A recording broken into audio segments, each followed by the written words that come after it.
Just in time to get you through the week, it's Q&A Wednesday.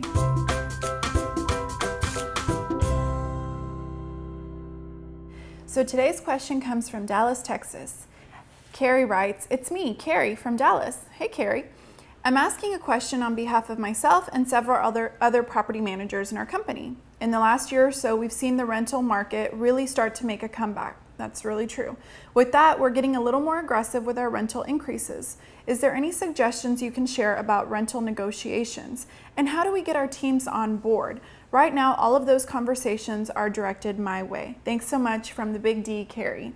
All right, Carrie, well, thanks for this question, because as our industry has really seen an upturn, we really are trying to increase rents at a lot of our communities and really get them back up to where they should be. However, many times these conversations are only being had by managers or by supervisors, and that really is a heavy load for a manager to carry.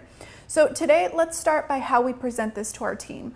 The first thing is keeping our teams in the know and keeping them educated. So do the math, help your team really see how much it costs to run a community. All these things, they may not be able to justify an increase, but when you tell them everything that goes into it, they may be able to equate it a little bit better.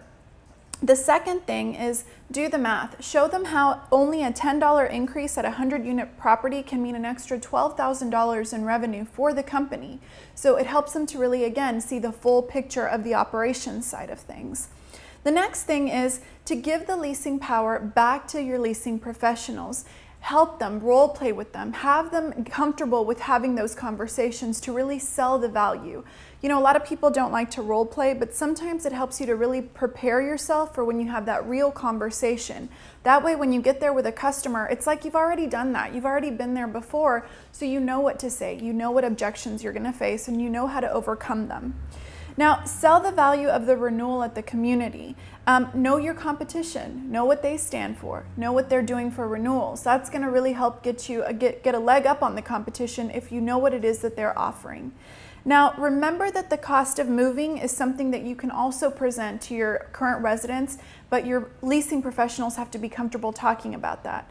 So maybe you are proposing a $30 rental increase, but what does it really cost to move? Creating a spreadsheet or a little fun flyer like the one that you see here that really shows the breakdown of what it costs to move.